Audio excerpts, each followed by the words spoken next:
اعوذ باللہ السمیع العلیم من الشیطان الرجیم بسم اللہ الرحمن الرحیم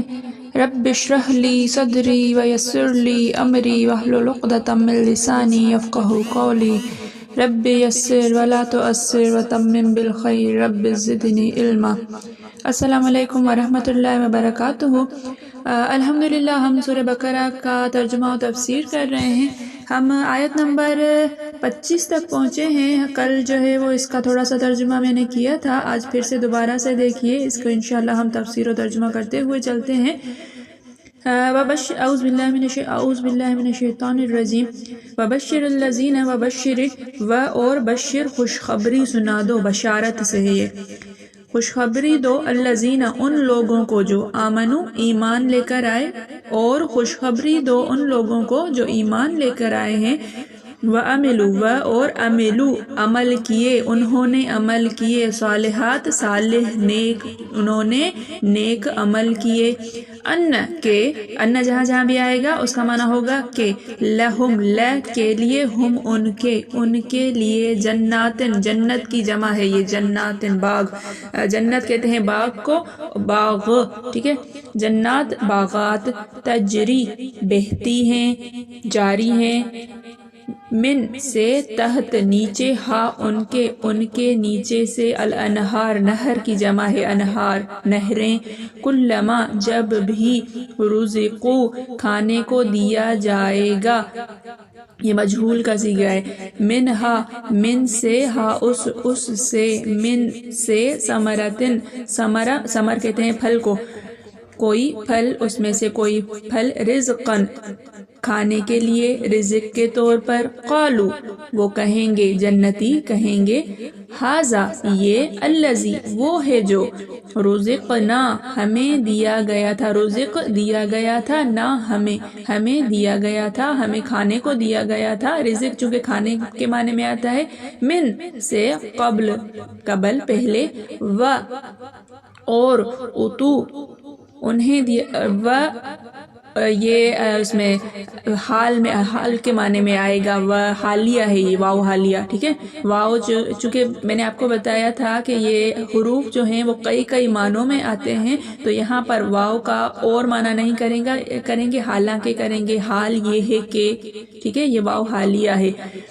اتو انہیں دیا گیا ہے، بہی بے سے ہی، اس سے، متشابہن متشابہ ملتا جلتا، ولہم اور لا کے لیے، ہم ان کے لیے، فیہا فی میں،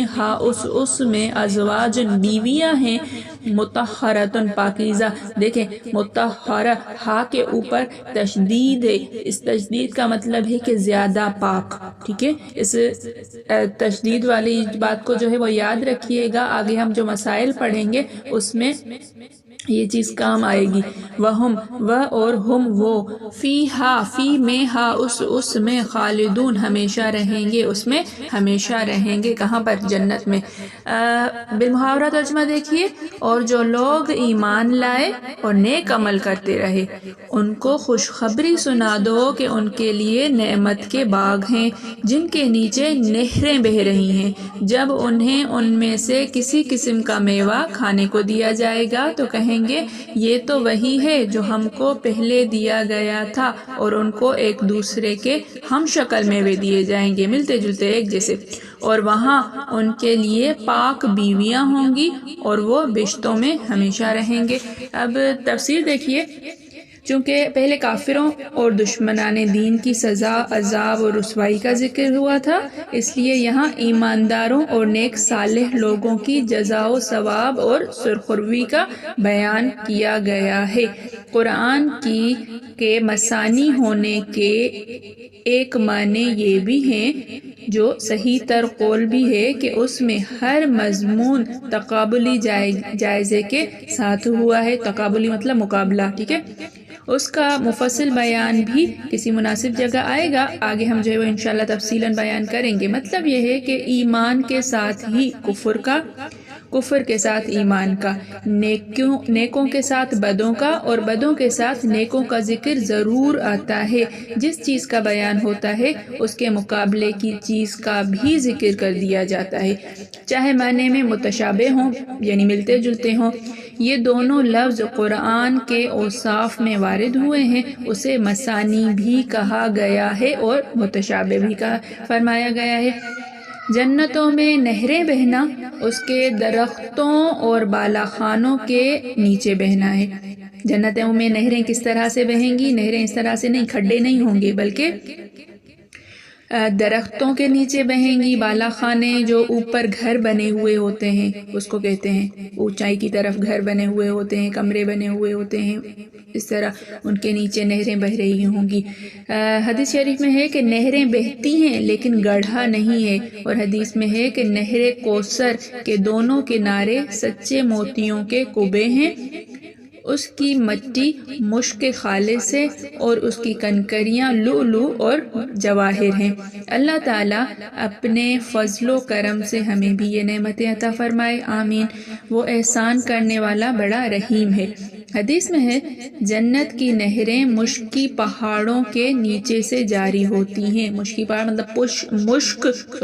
مشک کے بنے ہوئے پہاڑ ان کے نیچے سے جاری ہوتی ہیں، نکلتی وہاں سے ہیں۔ حضرت عبداللہ رضی اللہ تعالیٰ عنہ فرماتے ہیں کہ جنتیوں کا یہ قول کہ پہلے بھی ہم کو یہ میوے دیے گئے تھے، حدیث بیان کرتے ہیں یہ، اس سے مراد یہ ہے کہ دنیا میں بھی یہ میوے ہمیں ملے تھے۔ صحابہ اور ابن جریر نے بھی اس کی تائید کی ہے کہ ہاں یہ کہیں گے کہ ہمیں دنیا میں بھی ایسے ہی میوے ملے تھے، کل میں نے آپ کو یہ چیز بتائی تھی۔ بس کہتے ہیں مطلب یہ ہے کہ ہم اس سے پہلے یعنی سابقہ کل بھی یہی تھے، یعنی کل جو اس سے جنت میں بھی اس سے پہلے ہمیں یہی پھل دیا گیا تھا، یہ وہی ہے۔ یہ اس لیے کہیں گے کہ ظاہری صورت و شکل میں وہ بالکل مشابہ ہوں گے۔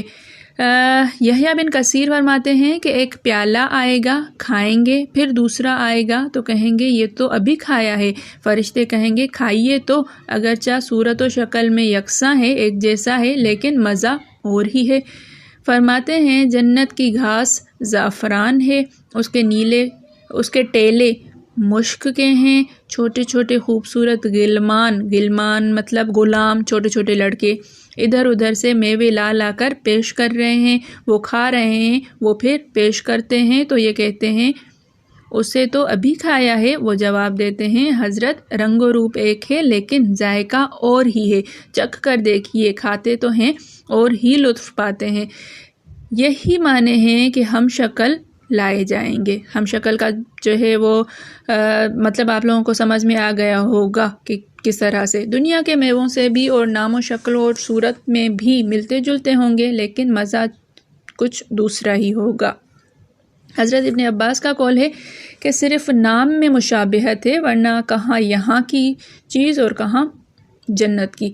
یہاں تو فقط نام ہی ہے۔ حضرت عبد الرحمن کا قول ہے کہ دنیا کے پھلوں جیسے پھل دیکھ کر کہہ دیں گے کہ یہ تو دنیا میں کھا چکے ہیں، مگر جب چکھیں گے تو لذت کچھ اور ہی ہوگی۔ وہاں جو بیویاں انہیں ملیں گی وہ گندگی، ناپاکی، حیض و نفاس، پیشاب، پاخانہ، تھوک، رینٹ، منی وغیرہ سے پاک صاف ہوں گی۔ حضرت حوا علیہ السلام بھی حیض سے پاک تھیں، لیکن نافرمانی سرزد ہوتے ہی یہ بلا آ گئی۔ جب جنت میں وہ تھیں تو ان کو جو ہے حیض نہیں آتا تھا، جیسے ہی انہوں نے وہ پھل کھایا اور وہ دنیا میں آ گئیں تو پھر یہ بیماری ان کو لگ گئی تھی، ٹھیک ہے۔ ایک مرفوع حدیث ہے کہ حیض، پاخانہ، تھوک، رینٹ سے وہ پاک ہیں۔ اس حدیث کے راوی جو ہیں وہ بہت سارے ہیں، ابھی کہتے ہیں ان تمام نعمتوں کے ساتھ اس زبردست نعمت کو دیکھیے کہ نہ یہ نعمتیں فنا ہوں نہ نعمتوں والے فنا ہوں، یعنی جنت ہمیشہ رہیں گی اور جنتی ہمیشہ ہمیشہ رہیں گے، نہ ان کے اوپر جو ہے وہ رات آئے گی، نہ ان کا ٹائم پیریڈ ختم ہوگا، چلتا رہے گا ایسے ہی۔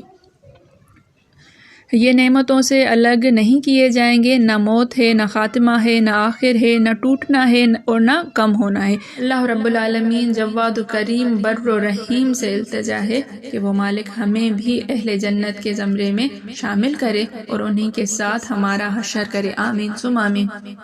آج کا سبق جو ہے وہ ہم یہیں پہ روکتے ہیں۔ اللہ تعالیٰ سے دعا ہے کہ آپ کو سبق سمجھ میں آ جائے۔